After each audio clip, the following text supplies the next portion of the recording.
Como mencionei na última aula, há 3 grandes questões que vão determinar como essa guerra será travada, como ela vai acabar se parecendo e como o mundo vai mudar. E como discuti na última aula, estou fazendo 3 previsões sobre essa guerra. A primeira é que os Estados Unidos vão usar tropas terrestres. E isso vai significar que Donald Trump vai instituir um alistamento nacional. Essa é a primeira previsão. A segunda previsão é que Israel e os Estados Unidos não vão usar armas nucleares táticas nesta guerra. A terceira é que a mesquita de Al-Aqsa, o terceiro local mais sagrado do mundo islâmico, será destruída durante esta guerra. Certo, então na última aula expliquei minha análise e meu raciocínio para as minhas 2 primeiras previsões. Hoje vou explicar minha terceira previsão, mas antes de começarmos quero apenas assistir a alguns vídeos, tudo bem? Assim, vocês vão entender um pouco do contexto, alguns dos envolvidos nesta guerra. Muito bem, este é o senador Blumenthal, de Connecticut,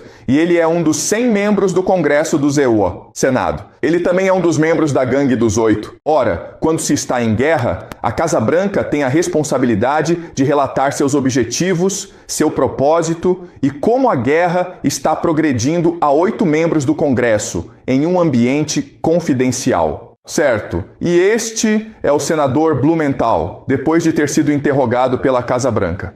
E é isso que ele tem a dizer sobre o andamento da guerra até agora. Saí dessa reunião tão insatisfeito e irritado, sinceramente, quanto de qualquer outra reunião anterior. Em meus 15 anos no Senado, fiquei com mais perguntas do que respostas, especialmente sobre o custo da guerra. Minhas perguntas ficaram sem resposta e vou exigir respostas porque o povo americano merece saber. E creio que o que mais me preocupa é a ameaça à vida de cidadãos americanos decorrente do possível envio de nossos filhos e filhas para o solo iraniano. Parece que estamos caminhando para o envio de tropas americanas para o solo iraniano a fim de alcançar qualquer um dos objetivos potenciais aqui mencionados. E existe também, tão perturbadoramente quanto qualquer outra coisa, o espectro da ajuda russa ativa ao Irã, colocando em risco vidas americanas. Tudo bem, então 3 coisas para tirar da experiência dele. Conversar com repórteres. Certo, a primeira coisa é que o governo Donald Trump, a Casa Branca, não apresentou um orçamento. Quanto vai custar essa guerra? O que significa que esta é uma guerra sem prazo definido? Nós não sabemos quando essa guerra vai acabar. Assim, não sabemos o compromisso assumido nem o custo dessa guerra. Esse é o primeiro ponto que ele destaca. O segundo ponto que ele destaca é que estamos caminhando para o envio de tropas terrestres ao Irã. Certo, e isso basicamente significa um recrutamento nacional. A terceira coisa, que é crucial, é que, segundo ele, eles sabem com certeza que a Rússia já está envolvida nessa guerra, ajudando o Irã. Certo, então esses são os 3 principais pontos a serem destacados. Certo, então isso é O ministro das Relações Exteriores do Irã, Agashi, falando com a NBC News, certo? E a NBC News vai perguntar a Agashi: ei, nos Estados Unidos já se fala no uso de tropas terrestres contra o Irã, ok? Agora quero que vocês observem a reação dele e em seguida a reação dos jornalistas. O presidente Trump não descartou o envio de tropas terrestres para o Irã. Você tem medo do ZEUA?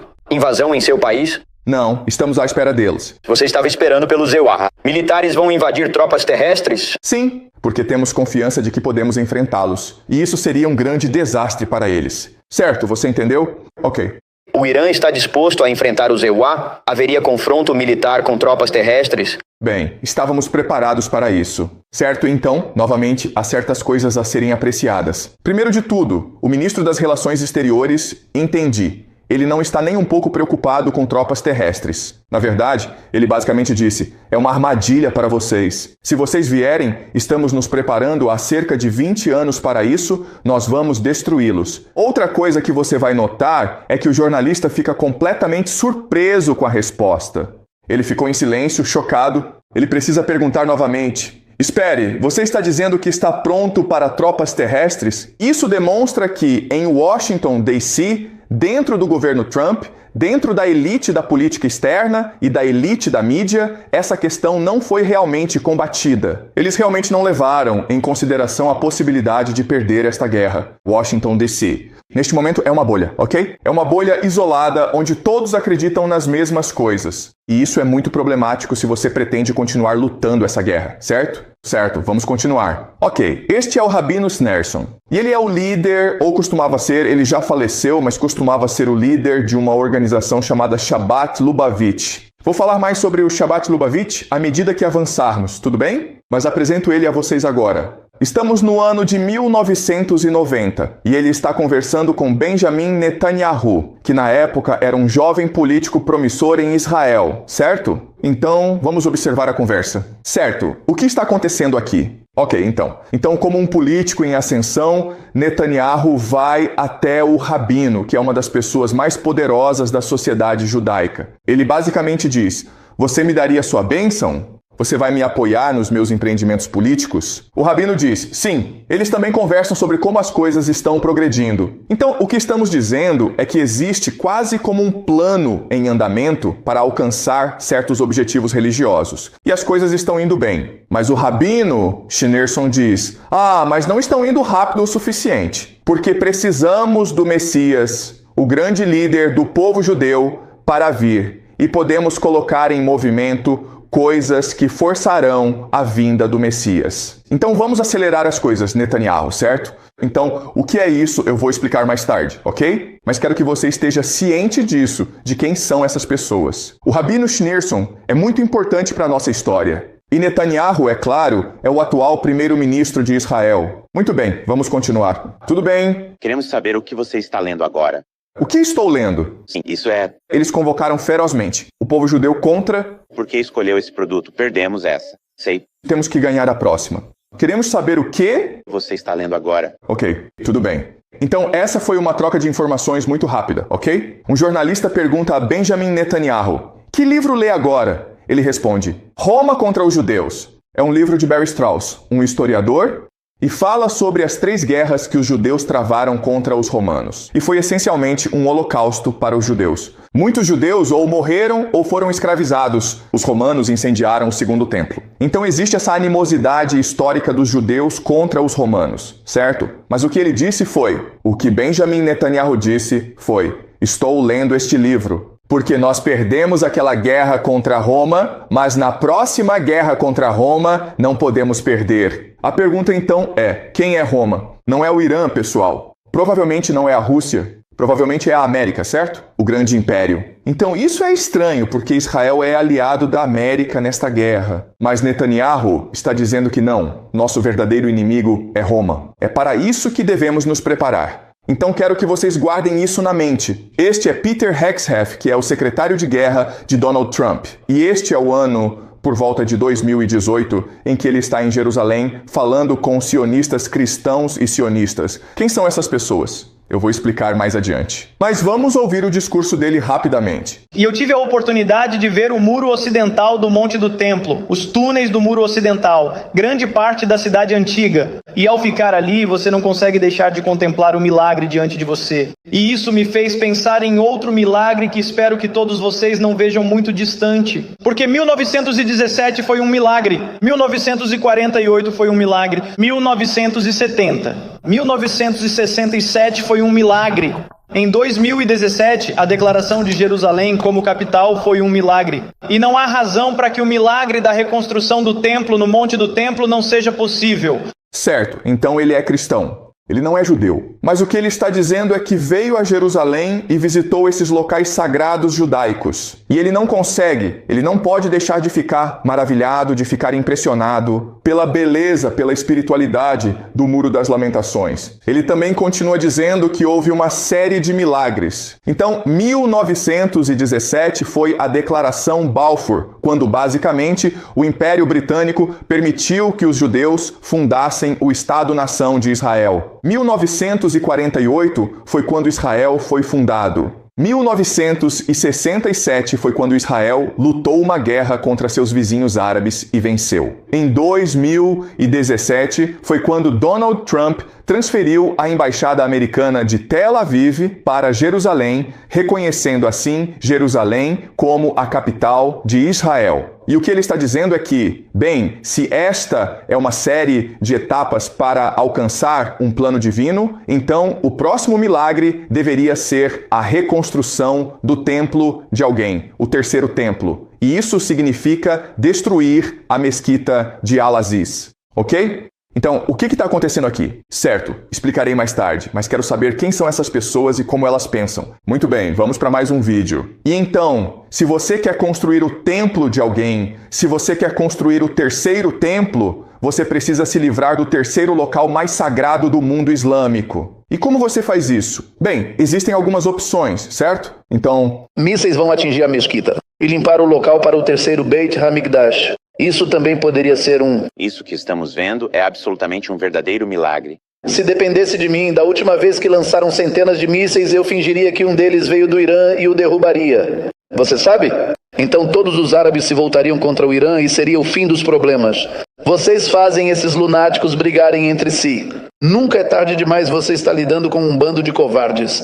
certo, então este é um rabino em Israel e ele está dizendo como, no ano passado, durante a guerra de 12 dias em junho, o Irã lançou mísseis contra Israel. E o que ele está dizendo é que, sabe, aquela foi uma oportunidade para nós fingirmos. O míssil iraniano atingiu a cúpula da rocha, a mesquita de Al-Aqsa, destruindo-a. E então os árabes culparão os iranianos e entrarão em guerra contra os persas. E aí podemos simplesmente sentar e rir desses lunáticos, ok? Portanto, isso pode ser confuso para você em relação a quem são essas pessoas e por que estão dizendo essas coisas. Tudo bem? Mas agora vou explicar para vocês o que realmente está acontecendo, ok? E continuo dizendo isso, mas é difícil, de uma perspectiva geopolítica, explicar essa guerra entre o Israel e o Irã. Você precisa analisar a perspectiva religiosa, ok? A perspectiva religiosa. E é nisso que quero me concentrar hoje.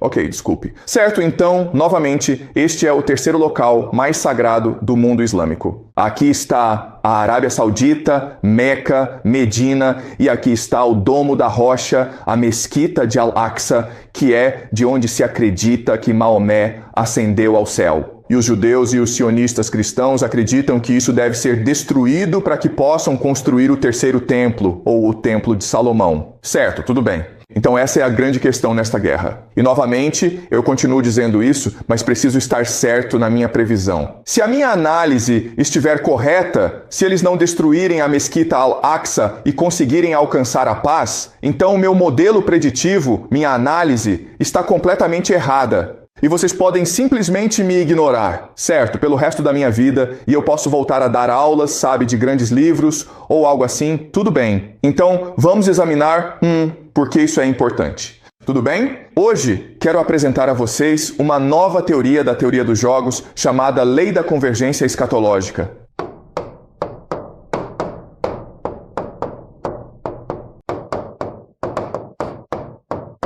Com certeza, isso é algo realmente muito difícil de se escrever, não acha? Pois é, parece complicado, mas não é, tudo bem? Escatologia, o que é? É uma história de como o mundo termina.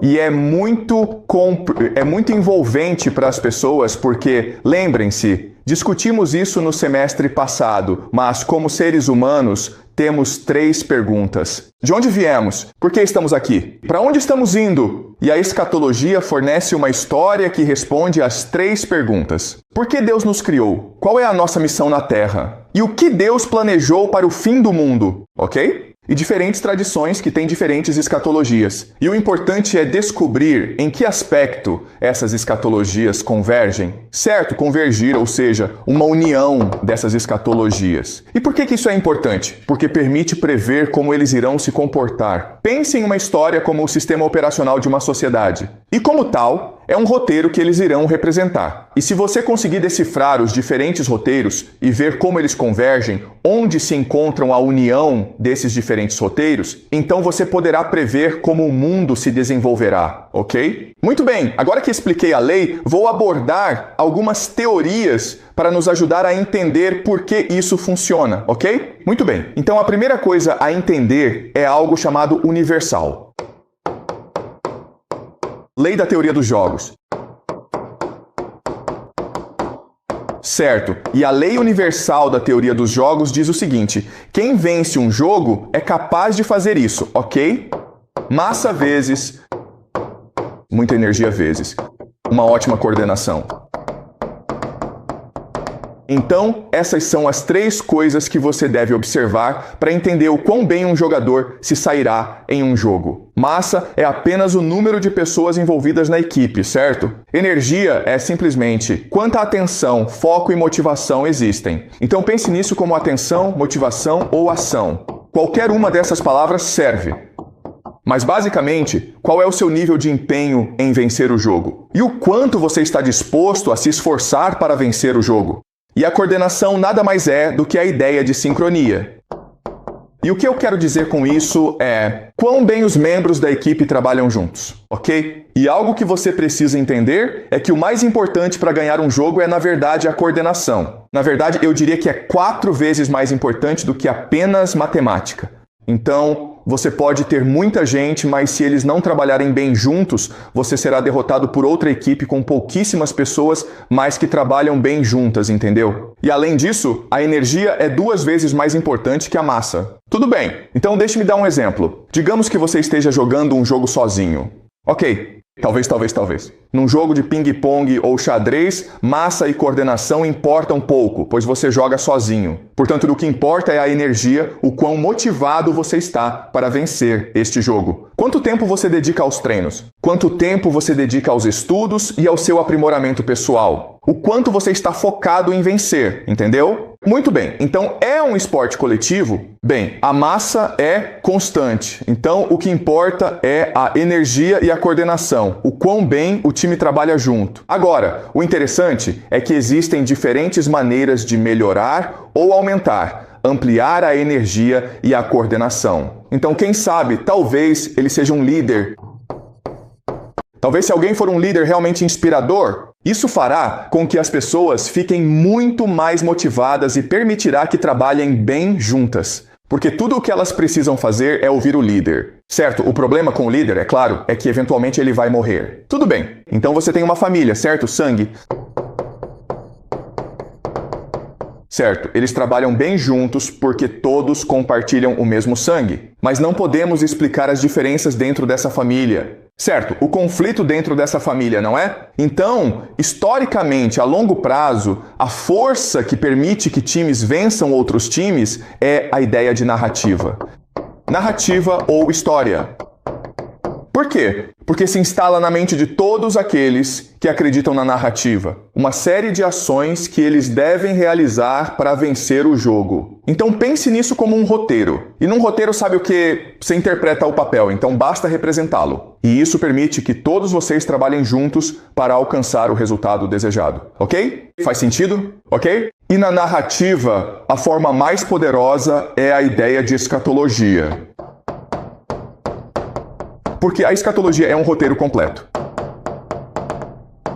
Um roteiro completo em que todos sabem o que devem fazer para alcançar o resultado desejado. E a escatologia também é capaz de transcender o tempo e o espaço, o que significa que você pode realmente passar séculos representando o roteiro, porque de qualquer forma todo mundo já sabe qual é o papel dele, ok? E também pode transcender fronteiras. Você pode ir além da identidade étnica e da família. Certo, então o mecanismo mais poderoso da história é a escatologia, certo? Então o que é escatologia? Certo, a maioria das religiões são semelhantes.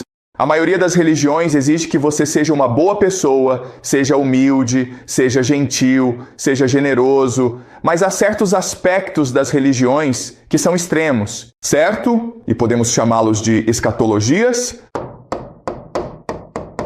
Ok? Portanto, o exemplo clássico é a religião judaica, a própria religião judaica. Se você acredita que você normalmente vive em Israel, porque há muito tempo os israelitas irritaram a Deus ao desobedecê-lo. Deus disse aos israelitas para não adorarem ídolos falsos, mas os israelitas pecaram. Eles desobedeceram, por isso foram expulsos de Jerusalém e forçados a vagar pela terra, na diáspora há séculos. E então, o que eles acreditam é que cada um precisa se engajar em um ato de redenção, de humildade, de submissão, de piedade a Deus, se quiserem redimir todo o povo judeu, certo? E quando isso acontecer, quando eles reconhecerem suas próprias limitações, quando reconhecerem o quanto são inferiores a Deus e se submeterem a Ele, então Deus enviará o Messias para redimi-los e conduzi-los de volta a Jerusalém, derrotar os inimigos dos judeus, trazer todos os judeus da diáspora de volta para Jerusalém, unificar o povo judeu e então construir o terceiro templo para que Deus possa vir à terra, viver com todos os judeus e criar o paraíso na terra, certo? Isso é a religião judaica em que a maioria dos judeus acredita. Certo, tipo, existem muitas diferenças, ok? Mas estou apenas tentando simplificar para ficar mais claro, tudo bem? Mas aí você tem esses extremos fanáticos que têm uma escatologia diferente, certo? E essas pessoas, vamos dizer, são aceleracionistas.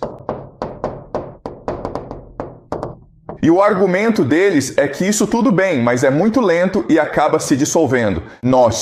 Da responsabilidade individual. Se você tem fé em Deus, então deveria querer acelerar as coisas e forçar o retorno de Deus o mais rápido possível. E você faz isso reconhecendo isso. Se vocês, de fato, antes da vinda do Messias, criarem as nações de Israel, trouxerem todos os judeus de volta, construírem o terceiro templo e derrotarem todos os inimigos, então o Messias virá, naturalmente, está bem?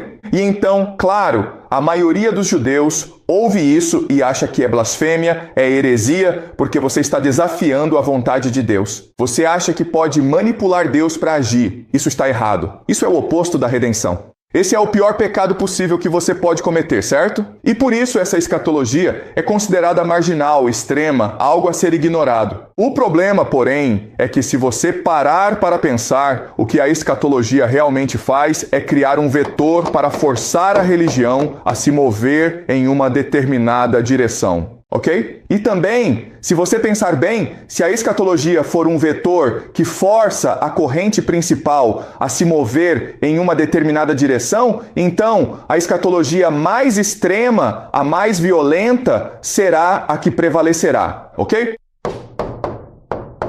Faz sentido? Em outras palavras, o que faremos hoje é analisar as versões mais extremas de diferentes escatologias. Porque, sinceramente, embora essas versões extremas sejam compartilhadas por apenas algumas pessoas, são elas que mais se esforçam para alcançar sua escatologia e, portanto, estão forçando a religião em que estão inseridas a seguir um determinado caminho. Ok? Tudo bem. Então, você ouve isso e pensa que tudo isso é confuso. Mas o que vou fazer agora é compartilhar com vocês um trecho de uma biografia do Rabino Agustin Nielsen. Lembre-se, vimos o Rabino Agustin Nielsen conversando com Netanyahu e dizendo: Vamos apressar a vinda do Messias, certo? Ele está à frente do Shabbat Lubavitch, que novamente é uma escatologia extrema.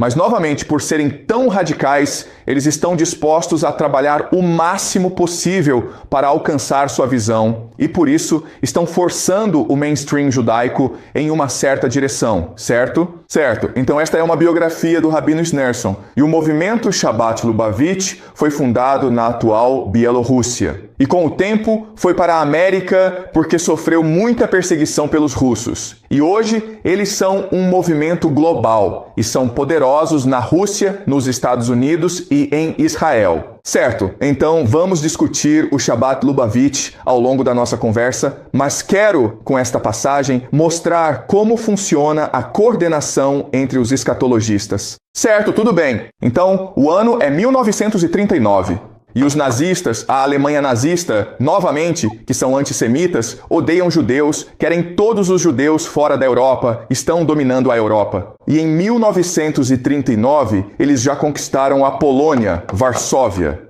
Agora, a Polônia, Varsóvia, é onde está o rabino-chefe, o Rebbe do movimento Shabbat Lubavitch. E o nome dele é Joseph Yesat, e ele é o sogro do rabino Schneerson. E ele é um homem idoso e está em Varsóvia. E os nazistas estão tomando conta da cidade. Então seus seguidores na América querem salvar a vida dele, certo? Então a questão é: como fazer isso? Porque a América e a Alemanha não são melhores amigas. A guerra está estourando na Europa. E Joseph Jevitz é um homem muito idoso. E não há aviões, bem, há aviões, mas não há voos comerciais que você possa pegar, certo? Então vai ser uma jornada muito longa e árdua, atravessando muitas fronteiras. Além disso, ele vai precisar de visto não só para ele, mas para toda a sua família. Agora, o que vou mostrar para vocês é o quão poderosas essas pessoas são. E novamente, esta é uma escatologia onde todos compartilham uma visão semelhante. E por isso, estão dispostos a fazer os sacrifícios necessários para ajudar uns aos outros a alcançar essa visão. Isso é da biografia. Do outro lado do oceano, na América, os seguidores de Yosef e Ehud estavam organizando uma operação de resgate. Com a ajuda de Sam Kramer e de um advogado ortodoxo, filho de imigrantes Lubavitcher, o ativista do Shabbat, Israel Jacobson, contratou Max Ron, um advogado com conexões políticas, para garantir vistos americanos para Yosef e Ehud e sua família, ok? Ou seja, embora possam não ter muitos seguidores, eles possuem um amplo círculo político. E grande parte disso se deve ao fato de eles reunirem seus recursos. E quando juntam seus recursos, conseguem investir juntos em imóveis, em negócios e geram muito dinheiro que podem então usar para influenciar a política nos Estados Unidos. Certo, eles podem comprar políticos, podem fazer muitas coisas. Ok, então a primeira parte é fácil. Conseguir vistos para o rabino e sua família. Agora, o problema é como você realmente chega até ele, certo? Porque não há telefones, não há internet, não há aviões. Como você o encontra quando há uma guerra acontecendo na Polônia, quando há nazistas por toda parte? Certo, tudo bem, vamos continuar. Os seguidores de Joseph Lubitsch também procuraram o procurador-geral Benjamin Cohen, certo? E o juiz da Suprema Corte Luiz Brandeis, certo? Esse homem é muito importante. Ele é Sabatini Francis. Veremos que ele e o movimento Sabat-Lubitsch são parecidos. Embora de movimentos distintos, têm simpatia mútua. Ele é o judeu mais influente da América nas décadas de 1930 e 1940, que Yosef Itzhak conheceu em sua turnê de arrecadação em 1929. Os esforços dos Lubavitchers na América foram bem-sucedidos. Então eles conquistaram os americanos, eles conquistaram todo o aparato político americano e estão dedicados a ajudar o rabino a escapar da Europa e vir para a América. Agora, a segunda parte é: como você lida com os nazistas?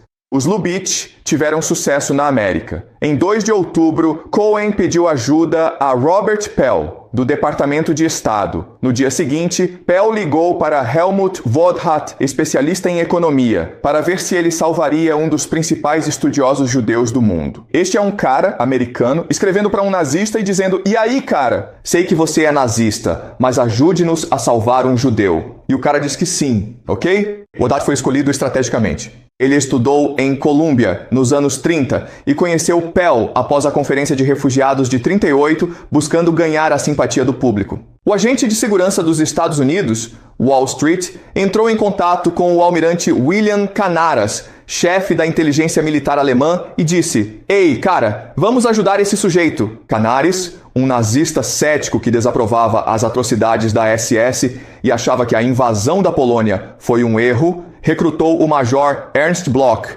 um veterano distinto da Primeira Guerra Mundial e um dos oficiais mais confiáveis. Bloch era um Michelin. Michelin significa apenas um alemão que tinha alguma ascendência judaica, mas, por ter sido tão valente na Primeira Guerra Mundial, era considerado alemão. Ele havia sido declarado de sangue alemão por Hitler em 1939.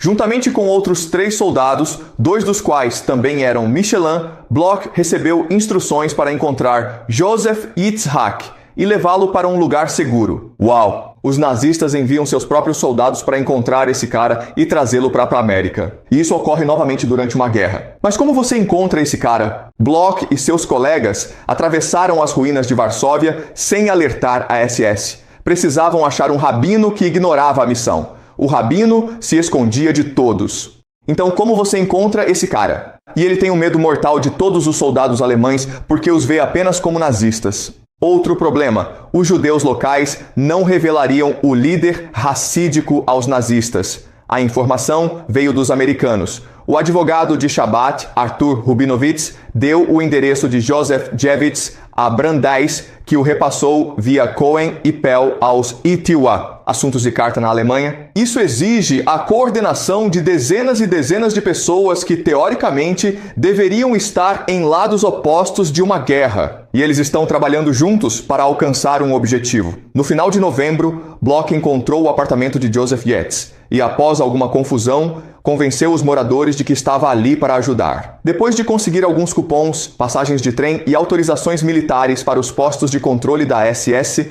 Bloch colocou Joseph Yates e sua família em seu caminhão e seguiu para a estação de trem. Lá, a família recebeu passagens de primeira classe e embarcou em um trem cheio de oficiais e soldados nazistas. Certo, e foi assim que eles os tiraram de lá. Em outras palavras, eles são capazes de atuar acima da burocracia de diferentes estados-nação para atingir seu objetivo escatológico. Ok? Tudo bem. Faz sentido? Tudo bem. Então, agora vou abordar a ideia de convergência escatológica. Porque, uma vez que conhecemos as diferentes escatologias e como elas convergem, podemos fazer algumas previsões sobre como essa guerra irá progredir. Ok, então a primeira grande escatologia que quero analisar se chama Zoroastrismo.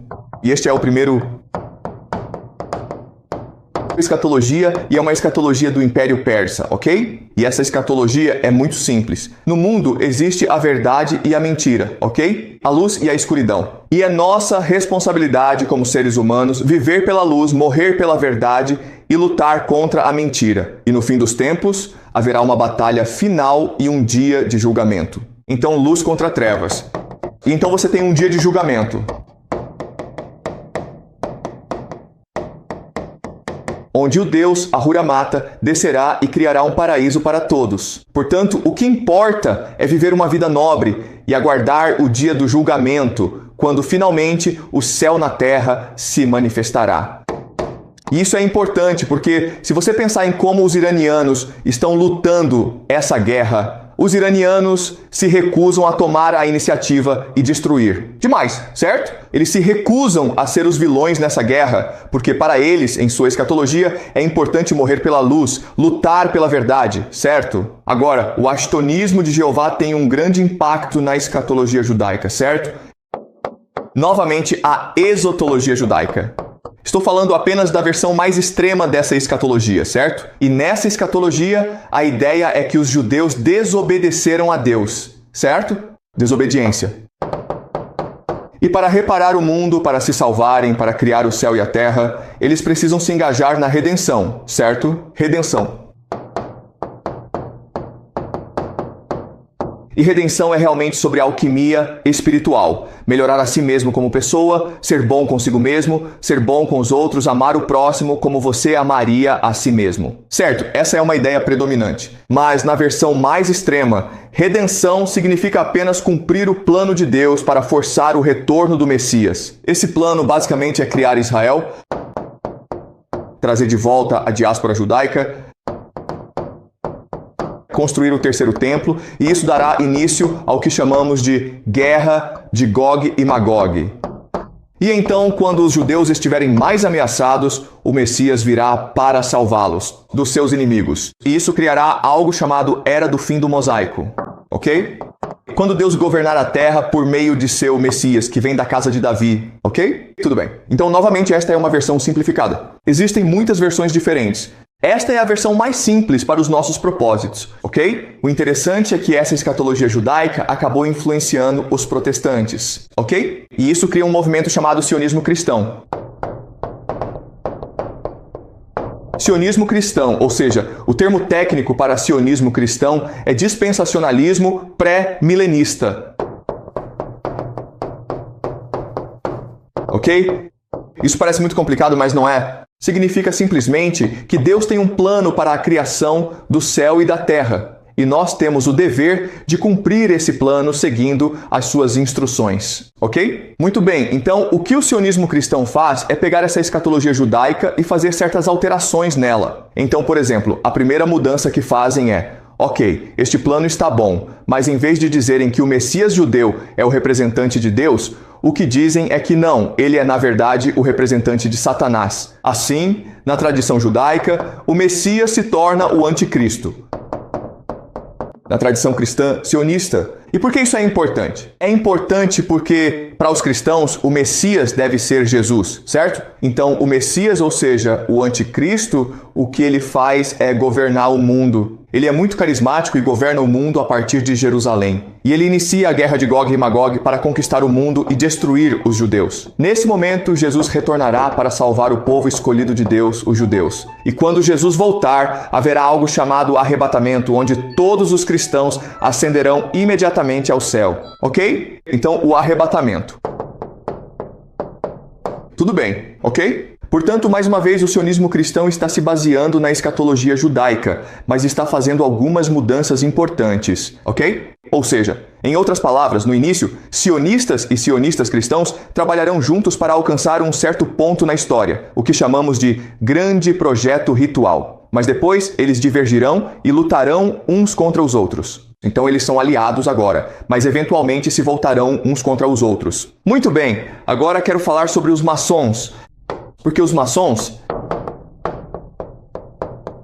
Falaremos mais sobre os maçons depois, ok? Os maçons também estão atuando dentro do contexto do sionismo cristão, mas eles estão muito mais focados em como realmente implementar isso, certo? Então, o que eles querem fazer é pegar o anticristo e transformá-lo em um sistema. E esse sistema que discutimos no semestre passado se chama Pax Judaica. O que é Pax Judaica? Pax Judaica é quando Israel controla o mundo através da IA, certo? Um estado de vigilância por inteligência artificial. Ou, nas palavras exatas deles, Império Sagrado. Certo? E a Pax Judaica, o estado de Heshbon, envolvia coisas como a marca da besta. E o que é a marca da besta? É a identidade digital. E essa identidade digital também levará a moeda digital. E eles podem realmente colocar um microchip ou um código QR na sua testa, e isso será considerado a marca da besta, certo? E tudo isso faz parte da escatologia cristã sionista. Outra coisa muito importante sobre os maçons é a ideia de um governo mundial único. Porque, lembre-se, o anticristo é o líder de um governo mundial único, e ele será baseado em Jerusalém, certo? E então a sede será o Templo de Salomão, ou o Terceiro Templo. Certo, tudo bem. Então esses são os... E então você tem a escatologia islâmica, certo? A escatologia islâmica é uma resposta a todas essas outras escatologias, onde se afirma que quando o sistema for criado, será chamado de Dajjal. Dajjal, o anticristo, ok? E quando isso acontecer, então Jesus retornará para derrotar o anticristo. Essa é a escatologia islâmica dominante. Depois temos os xiitas. Os xiitas, lembre-se, são os iranianos, onde eles acreditam que não será assim, mas sim o 12º Imam Mahdi que liderará os seguidores, a Umrah. Umrah significa apenas comunidade de crentes, crentes rumo à vitória. Contra o anticristo, o Dajjal, certo? Então você pode ver como essas escatologias basicamente se alinham, certo? Os xiitas são os iranianos, o islâmico é todo o mundo árabe, todos, certo? Agora, há mais duas escatologias que eu quero analisar, e novamente, eu sei que isso é muita coisa, eu sei que isso é informação demais, e vamos abordar essas escatologias especificamente à medida que avançarmos, certo? Mas eu só quero apresentar as diferentes escatologias. Outra escatologia que é muito importante é a escatologia católica. E a escatologia católica, que podemos chamar de cidade de Deus, certo? Que é a igreja, que é Jerusalém. E são. Agostinho fala sobre isso, sobre como a igreja católica está no milênio, na era messiânica, porque representamos Deus e trazemos paz e prosperidade ao mundo. O importante sobre a igreja é que ela se tornou a potência dominante no mundo porque Roma caiu, certo? Então o Império Romano colapsa, mas tudo isso faz parte do plano divino de Deus, porque o Império Romano, Roma era a cidade da terra, certo? Do poder, do dinheiro, da riqueza, e o que importa é Jerusalém, a cidade de Deus, da espiritualidade, da divindade, certo? Agora, a cidade de Deus chegou ao fim por causa do surgimento dos protestantes e do Império Anglo-Americano. Portanto, para que a Igreja Católica alcance sua escatologia e restabeleça a cidade de Deus, é necessário que ela veja também a destruição do Império Anglo-Americano, assim como aconteceu com o Império Romano. Ok? Essa é, portanto, a escatologia católica. A última escatologia que quero abordar é a escatologia ortodoxa. E o que é a escatologia ortodoxa? Para os russos, ok? Isso passou a ser conhecido historicamente como a Terceira Roma. Profecia. Bem, a profecia da Terceira Roma basicamente diz que Moscou se tornará a Terceira Roma. Bem, a primeira Roma foi Roma, a segunda Roma foi Constantinopla, a terceira Roma será Moscou. E o que é realmente importante perceber é que não haverá uma quarta Roma. Assim, quando Moscou se tornar uma terceira Roma, a história termina e a paz e a prosperidade chegarão ao mundo. Então, o que isso significa? Significa que a Rússia unirá o mundo ortodoxo. Então, neste momento, o mundo ortodoxo está dividido entre a ortodoxia oriental e a ortodoxia grega. E algo muito importante que essa profecia diz é que os russos derrotarão a Turquia em uma guerra, e então os gregos retornarão a Constantinopla, que é a atual Istambul, certo? É isso que a profecia diz. E então você olha para todas essas diferentes escatologias, certo? E novamente, pessoal, isso é a maioria do mundo. Certo? Se você realmente olhar para os pontos de convergência, chega a algumas conclusões surpreendentes, certo? Então vamos olhar para a convergência, tudo bem? Onde eles convergem, certo? Bem, antes de tudo, certo, onde eles convergem é que a grande Israel, certo? Projeto será alcançado, certo? A Pax Judaica será alcançada. É um governo mundial único, certo? Governo mundial único. Essa é uma grande convergência. Se isso for verdade, então outra convergência é que a mesquita ala eclesiástica dará lugar ao terceiro templo. Todas essas escatologias ou dizem isso ou são indiferentes a dizer isso, certo? Elas não se opõem a isso, certo? Por isso que eu prevejo. A terceira, a mesquita Al-Azhar, será destruída porque eles precisam construir o terceiro templo. Outro ponto em que convergem é a ascensão do antissemitismo. Por quê? Porque isso forçará a diáspora judaica, a retornar a Israel. Isso é muito importante para esta escatologia, ok? Tudo bem. Outro ponto de convergência importante é a guerra entre Gog e Magog. Na verdade, não sabemos o que é isso, mas esta guerra supostamente será a última antes do retorno de Deus, antes do fim da história, antes do fim do mundo. O que é essa guerra ainda não sabemos, mas outra coisa é que essa guerra no Irã levará à guerra de Gog e Magog em algum momento. O que é essa guerra? Vamos discutir em outro momento. Outra coisa que é muito importante é que nós e a China não fazemos parte dessa escatologia. Ok, é nisso que todos concordam. Por qualquer motivo, os Estados Unidos não vão participar dos eventos futuros. Nem a China, o que significa que algo acontecerá com esses dois países que os tornará irrelevantes, ok? E a melhor previsão para os Estados Unidos, então, é uma guerra civil, certo? Certo, guerra civil. Certo? E é aqui que todas essas escatologias convergem, ou seja, esse evento externo está acontecendo para que essas diferentes tradições escatológicas possam alcançar o paraíso na Terra, do ponto de vista deles, certo? Então, o que isso significa? Portanto, dada essa convergência, podemos realmente prever certos eventos que acontecerão nos próximos 2 a 4 anos. Certo, porque todos eles querem que essas coisas aconteçam juntas, tudo bem. Então vamos ver algumas previsões rápidas. A primeira previsão, claro, é que os EUA vão usar tropas terrestres. Porque usar tropas terrestres vai criar um recrutamento nacional. O que um recrutamento nacional faz? Ele cria uma guerra civil. Muitos jovens vão se recusar a lutar nessa guerra, e isso vai gerar protestos. Então, os Estados Unidos não terão escolha a não ser mobilizar a Guarda Nacional. E isso vai criar a receita para muito conflito civil na América. Outra coisa que vai acontecer é que, ao usar tropas terrestres, você vai perder a guerra. Então, o CENTCOM, que é o Comando Militar Americano no Oriente Médio, será transferido para Israel. O que está acontecendo nesta guerra é que as economias dos países do Conselho de Cooperação do Golfo, CCG, estão sendo destruídas. E isso faz parte do plano. Porque para Israel concretizar o projeto do Grande Israel, precisa absorver os países do Conselho de Cooperação do Golfo, CCG, partes da Turquia e partes do Egito. Ok? ok? Em outras palavras, o GCC está basicamente acabado. A intenção é colapsar suas economias e torná-las irrelevantes, certo? A terceira coisa que podemos esperar é que a Turquia entre nessa guerra e que a Arábia Saudita de fato entre na guerra. Porque você quer usar esta guerra para enfraquecer ao máximo a oposição a essas escatologias, ok? Portanto, a Turquia e a Arábia Saudita entrarão nessa guerra e sofrerão tremendamente por causa de sua participação. Tudo bem. Mais uma vez, a mesquita de Al-Azhar será destruída, ok?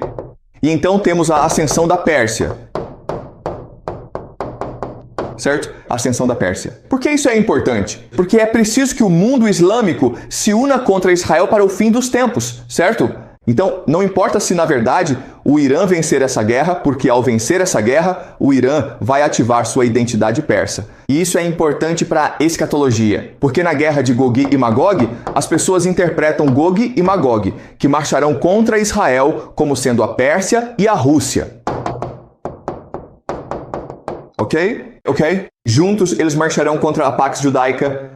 Número 6. Em Israel, vocês alcançarão o projeto Pax Judaica e Greater Usual. Ok, então o Greater Israel Project e a Pax Judaica não são a mesma coisa, pessoal. A Grande Israel é basicamente o território que os israelenses acreditam que Deus prometeu ao seu ancestral, Abraão. Pax Judaica é um governo mundial único, ok? Baseado em vigilância por Iá e na marca da besta. Então, o que vai acontecer é que Israel usará essa guerra para expandir seu território. E então, o que acontece é que a tecnologia de capital começará a fluir para Israel a fim de criar a Pax Judaica. Então, pensem em empresas como Nvidia, Oracle, Microsoft, Google. Bem, provavelmente eles se transferirão para Israel, porque é lá que o poder estará concentrado. Ok, então paz judaica. Então você terá... A Rússia está vencendo uma guerra na Ucrânia. Ok, e depois devolver os gregos a Constantinopla. Basicamente, o que estamos dizendo é que é possível que os gregos entrem em guerra contra a Turquia. E então a Rússia apoie os gregos e os faça retornar a Istambul. Mas aí você pensa, espere aí, a Turquia é membro da OTAN. Bem, também podemos esperar a destruição da Europa. O fim da OTAN, basicamente. Então, essa guerra na Ucrânia não é apenas sobre a Rússia protegendo suas fronteiras. Essa guerra na Ucrânia também tem o objetivo de cumprir a escatologia ortodoxa, destruir a Europa, destruir a OTAN, para que a Rússia possa alcançar a profecia da Terceira Roma. Isso significa a destruição da Europa. Então vou discutir a guerra russo-ucraniana mais adiante, conforme avançarmos, ok? Mas o que estou tentando te mostrar será que, analisando as escatologias mais extremas de diferentes tradições religiosas, é possível, a partir dessa análise, identificar pontos em que elas concordam. Ok? E nesses pontos você pode então descobrir como eles afetarão a geopolítica atual, fazer certas previsões sobre como a guerra irá progredir, sobre como o mundo se transformará nos próximos 2 a 4 anos. Ok? Isso é chamado de lei da convergência escatológica. Isso nos dá uma visão incrível de por que as coisas aconteceram da maneira que aconteceram, ok? Porque, repito, continuo dizendo isso, mas puramente de uma perspectiva geopolítica, puramente de uma perspectiva política real, essa guerra no Irã não faz sentido. Mas se você olhar para isso de uma perspectiva escatológica, então faz todo o sentido. Ok? Alguma pergunta? Sim. Eu acredito que, se analisarmos a guerra entre os Estados Unidos e o Irã, Trump está tentando destruir a economia do Irã da mesma forma que destrói a Venezuela, mas ele acaba falhando, o que leva o Irã a revidar contra essas pressões. Então, acho que isso também poderia explicar o ponto de vista político, mas não religioso. Ok, tudo bem. Esse é um ponto muito importante. Olha, existe uma explicação. Trump é simplesmente estúpido. Ele é arrogante. Eles tiveram muito sucesso na Venezuela. Eles vão para o Irã e pensam que é a mesma coisa. E agora eles estão perdendo. Ok, e como estão perdendo, estão entrando em pânico. Certo, isso é verdade. E se essa explicação for verdadeira, então o que acontecerá? O que podemos esperar que aconteça é que Trump declare vitória e volte para casa. Certo, é isso que podemos esperar. E se se realmente for para casa, então você está certo. Então podemos esperar, mas desculpe, a pergunta é, o que acontece nos próximos meses? Certo, o que você precisa entender é o seguinte, a guerra não é simples. Uma vez que você começa uma guerra, não pode simplesmente acabar com ela. Certo, então deixe-me explicar rapidamente o porquê, ok? Então, você tem o Irã e a principal vantagem que o Irã tem sobre os Estados Unidos é que o GCC não pode se defender, certo? Porque é apenas um deserto. E o Irã é uma fortaleza montanhosa, então pode lançar foguetes, pode lançar drones contra o GCC e o GCC não consegue se defender, certo? Antes eles lutavam contra essas bases do ZEW. Essas bases podiam se defender do Irã, mas agora você percebe que essas bases do Cerceua também não conseguem se defender, certo? Tudo bem? Então, outra coisa que o Irã fez foi fechar o Estreito de Hormuz.